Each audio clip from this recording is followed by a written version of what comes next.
Hello everyone, আমি টিঙ্কু। আজ তোমাদের কাছে একটা ভ্লগ নিয়ে চলে এলাম। এই বিষয় নিয়ে অনেকের মনে প্রশ্ন, আবার অনেকে কমেন্টেও লিখছো, দিদি তুমি কি খাট বিক্রি করো নাকি খাট বানানোর কাজ করো? আমার একটা লাগবে, ও বলছে আমার একটা লাগবে। আরে আমি ব্যবসা করি না। অবশ্যই এরকম ভাবনা সবার আসতেই পারে, আমার জানা ছিল, কারণ আমি তো প্রথমে তোমাদেরকে জানাইনি যে এটা আমি বাড়ির জন্য করছি। তো চলো কিভাবে শিখেছি বা কেমন ভাবে করছি সেটাই তোমাদের কাছে আজকে শেয়ার করব। অনেকেই জানতে চেয়েছিলে যে কিভাবে খাট তৈরি করছো, এটা আমার শেখার খুব ইচ্ছা আছে।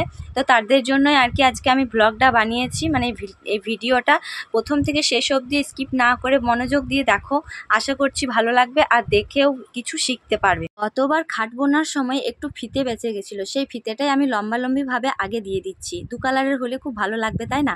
তো যাই হোক, পুরোপুরিটা হলো না, তার থেকে একটু জয়েন করতে হবে। লম্বা ভাবে পুরোটাই যদি হয়ে যেত না, তাহলে দেখতে বেশি ভালো লাগতো, কিন্তু কিছু তো করার নেই। এমনি তো আমি একটা কালারই নিয়ে এসেছিলাম, একটা কালারই করতাম, তো ছিল বলে এটা আর কি লম্বাভাবে দেওয়া হলো। তো যারা শিখতে চেয়েছিলে তারা একটু মনোযোগ দিয়ে দেখো, কিন্তু ঠিক আছে, দেখলেই কিন্তু এটা শেখা যায়, কারণ এটা আমি দেখেই শিখেছি, তারপরে করার চেষ্টা করেছি। কোনো কাজই কিন্তু কঠিন হয় না, দেখলে শিখে গেলে সেটা সহজই মনে হয়। দেখো, যদি শিখে যাও না, এটা তোমারও খুব সহজ মনে হবে। তো আমি প্রথমে খাটের লম্বা দিকটাতে প্রথমে ফিতেটা লাগিয়ে দিয়েছি, তাও আবার টান টান করে লাগালে কি বলো তো, খাটটা ঝুলা হয় না। মানে প্রথম দিক থেকে আর কি ঝুলো ঝুলো টাইপের হয়ে যায়, দেখো না, একটু বসলেই অনেকটা নিচে নেমে যায়, তো সেটা আর কি হয় না। একটু ভালো করে টান দিয়ে করতে হবে খাটটা। তারপরে এই যে পাশ দিক থেকে আমি খাটটা বুনতে শুরু করলাম, একদিকে বুনতে হবে একদিকে খুলতে হবে, মানে যেটা আর কি ধরে আছি সেটা খুলতে হবে। খাট বোনার শুরু থেকে শেষ পর্যন্ত খুব মনোযোগ দিয়ে করতে হয়, কারণ একটু যদি ভুল হয়ে যায় না, পুরোটাই ভুল হয়ে যাবে। এইভাবেই একটা ফিতের পরপর নিয়ে যেতে হবে। প্রথমবার তুমি যেটা শুরু করবে উপর দিয়ে যদি ফিতেটা শুরু করো, তাহলে দ্বিতীয়বার আসার সময় তার নিচের দিয়ে আসতে হবে। তো চলো এবার তোমাদের কমেন্টের উত্তর দিই, ঠিক আছে? এই খাটটা হচ্ছে আমাদের বাড়িরই খাট। দুটো খাট আছে, তার মধ্যে একটা খাট বুনছি, আরও একটা খাট আছে যেটা এখন দরকার পড়বে না বলে কালার করে রেখে দিয়েছি, মানে রং করে আর কি।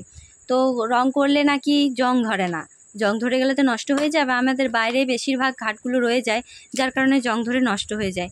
তো ওই জন্যেই আর কি একটা খাট ঘিরে রাখছি, আর একটা খাট রং করে রেখে দিয়েছি, পরে দরকার পড়লেও সেটাও গুনে রাখবো। খাট বুনতে বুনতে যেহেতু আমি রিলস বানিয়েছি, ভিডিও বানিয়েছি, তার জন্য আর কি তাড়াতাড়ি করে আমার খাটটা সম্পূর্ণ করে বোনা হয়নি, তাই আমি এখনও রাতের বেলাতেও বুনতে লেগেছি, দেখতে পাচ্ছ। অভিকে ওদিকে পড়তে বসিয়েছি, খাওয়া দাওয়াটাও কমপ্লিট করে নিয়েছি। খাওয়া দাওয়া বলতে সন্ধ্যেবেলাতে যা খাই আর কি, মুড়ি চা এসব খেয়ে আর কি পড়তে বসিয়েছি একদিকে, আর একদিকে আমি এই যে খাট বুনছি। আর ওর দোকান থেকে আসার আগে কিন্তু আমি খাটটা বুনে শেষ করব, মানে 9টার আগে আমি খাটটা বুনে শেষ করব।